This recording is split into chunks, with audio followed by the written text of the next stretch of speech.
Hi guys ඔන්න මම පොරොන්දු වෙච්ච විදිහට මේ ලස්සනම පුංචි කියුට් වොලට් එක දාන්න ගොතන හැටි දාන්නයි හදන්නේ. පොඩ්ඩක් ඊයේ දාන්න හිටියේ බැරි වුණා. ඒකට සමා වෙන්න ඕනේ හැමෝම. ඉතින් වැඩි කතා බහක් අවශ්‍ය නැහැ. මං හිතන්නේ අපි බලමු කොහොමද කරන්න කියලා. මේක හැමෝටම ලේසි වෙන්න මම පාර්ට් දෙකකට හෝ තුනකට තමයි දාන්න බලාපොරොත්තු වෙන්නේ. මම මේකට යොදාගන්නේ රතු පාට මිල්ක් කොටන් එකයි සහ 3mm හුක් එකක්.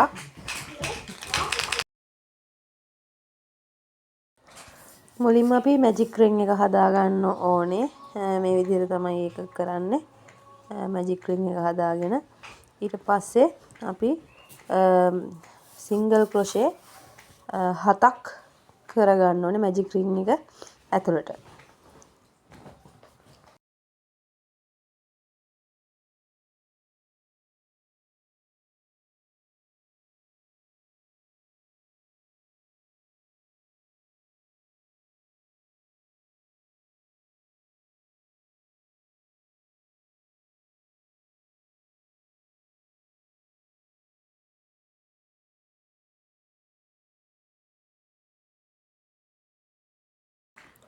අපි මේ විදිහට මැජික් රින් එක හදාගන්න ඕනේ. හදාගෙන ඉවර වෙලා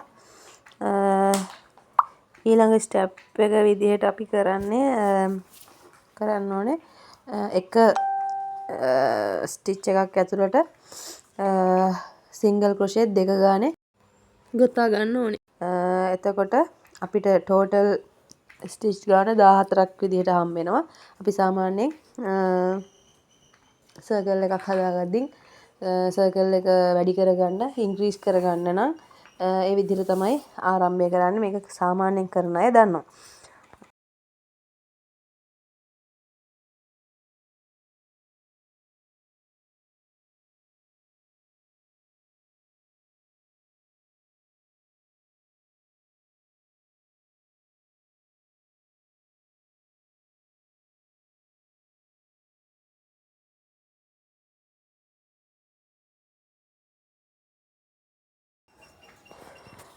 මේ විදිහට අපි 14 ගොතා ගන්නවා.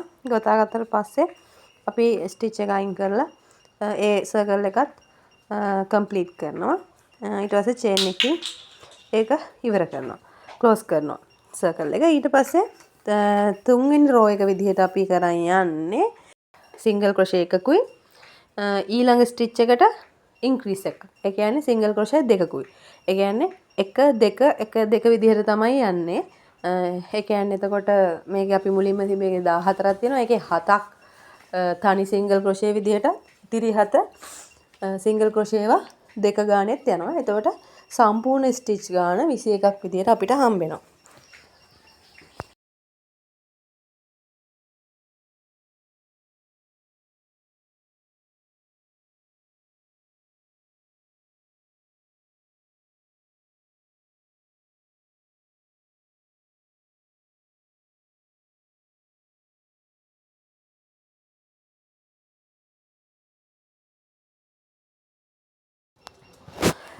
ඒ විදිහට තුන්වෙනි සර්කල් එකත් සම්පූර්ණ වෙනවා ස්ටිච් 21ක් විදිහට. ඒකත් අර විදිහටම සම්පූර්ණ කම්ප්ලීට් කරලා මේ මාකර් එක අයින් කරලා චේන් එකක් කරලා ක්ලෝස් කරනවා ඒ රවුන්ඩ් එක. එතකොට ඊළඟ රවුන්ඩ් එක අපි පටන් ගන්න ඕනේ. ඒකෙදි අපි තව ස්ටිච් ගාන වැඩි කරගන්න ඕනේ. අපි මේ රවුම් එක වැඩි කරගන්න. ඉතින් ඒකෙදි කරන්නේ සිංගල් ක්‍රොෂේ එකක් පළවෙනියට ඊළඟ ස්ටිච් එකට ඉන්ක්‍රීස් එකක්. එතකොට සිංගල් ක්‍රොෂේ දෙකක් සහ ඊළඟ එක නැවත එක සිංගල් ක්‍රොෂේ එකක්. එතකොට ওই තුන රටාව තමයි යන්නේ තුනක විදිහට 1යි 2යි 1යි විදිහට. එතකොට අනිවාර්යෙන් 1 2 1 ඊළඟ එක ආයි 1 2 1 විදිහට පටන් ගන්න ඕනේ පැටර්න් එක. වෙනස් කරන්නේ නැතුව. එතකොට ඒකෙදි අපිට ස්ටිච් 28ක් හම්බ වෙනවා. මම මේ සම්පූර්ණ එකම ගොතන එක පෙන්වන්නේ නැහැ. පැටර්න් එක දෙපාරක් විතර කරලා ඔයාලේ පැටර්න් එක අල්ලගත්තට පස්සේ කරන් යන්න තියෙන්නේ. මේ එතකොට අපිට කාලෙත් ඉතුරු වෙනවා. ඒ නිසා මම මෙහෙම කරන්නේ.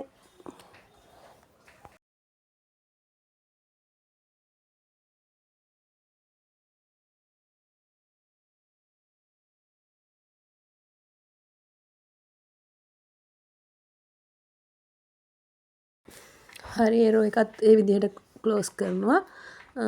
අපි ඊළඟ රෝ එක පටන් ගන්න හදන්නේ.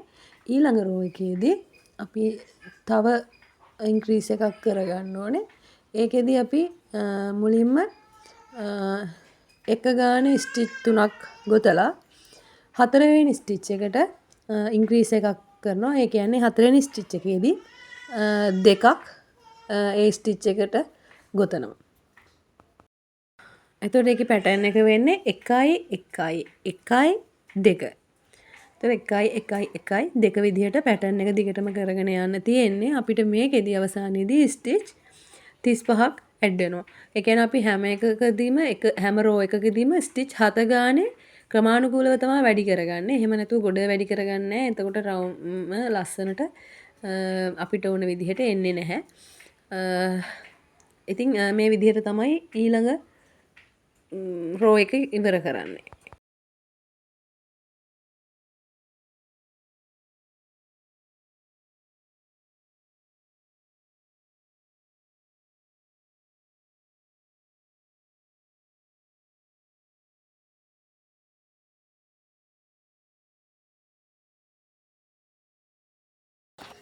ඊළඟ රෝ එක අපි කියන්නේ මේක 6 වෙනි රෝ එක අපි ඒක අරන් යන්නේ පළවෙනි ස්ටිච් දෙකට එක ගානේ 1 1 විදිහට සිංගල් ක්‍රොෂේ තුන්වෙනි ස්ටිච් එකට ඉන්ක්‍රීස් එකක්. ඒ කියන්නේ තුන්වෙනි ස්ටිච් එක ඇතුළට සිංගල් ක්‍රොෂේ දෙකක් සහ ඊළඟ ස්ටිච් දෙකට එක සිංගල් ක්‍රොෂේ එක ගානේ දෙකක් එනවා. එතකොට මේකේ පැටර්න් එක වෙන්නේ 1 1 2 1 1.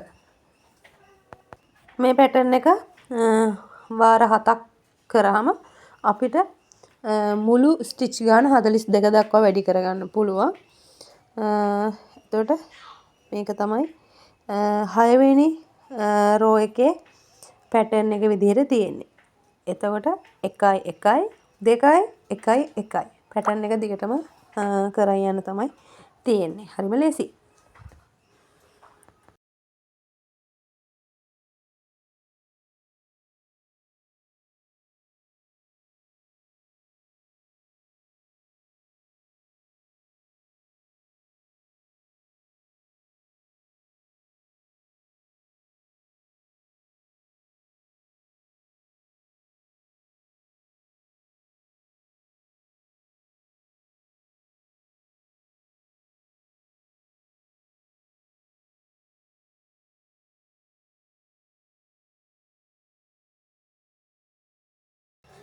අපි දැන් මේ පටන් ගන්න හදන්නේ 7 වෙනි එහෙම නැත්නම් අන්තිම රෝ එක මේ. ඒකෙදි වෙන්නේ මෙහෙමයි. අපි පළවෙනි ස්ටිච් පහට තනි සිංගල් ක්‍රොෂේ පහක් කරනවා. ඊළඟට 6 වෙනි ස්ටිච් එකට ඉන්ක්‍රීස් එකක්. ඒ කියන්නේ ඒ ස්ටිච් එකට සිංගල් ක්‍රොෂේ දෙකක් ගොතනවා. එතකොට ඒකේ පැටර්න් එක වෙන්නේ 1 1 1 1 1 2. එතකොට පළවෙනි පහට තනි සිංගල් ක්‍රොෂේ පහකොත් ඊළඟ එකට දෙකක්. එතකොට මේක තමයි පැටර්න් එක වෙන්නේ. මේකේ අවසාන එක විදිහට අපිට 49ක රෝ එකක් හම්බ වෙනවා. ස්ටිච් 49ක. මේ විදිහට තමයි එතකොට මේ බෑග් එකේ බේස් එක හදාගන්නේ. මේ විදිහට අපි දෙකක් හදා ගන්න ඕනේ.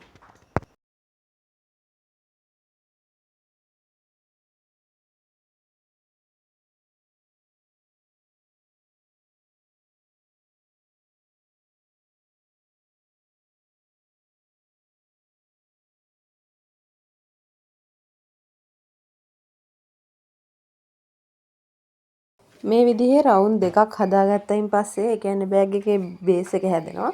අපි මේ දෙකෙන් පස්සේ ඉතිරි ටික ඊළඟ පාර්ට් එකේදී මම බෑග් එකේ ඉතිරි කොටස විදිහට පෙන්වන්න බලාපොරොත්තු වෙනවා. එහෙනම් හැමෝටම සුබ දවසක්.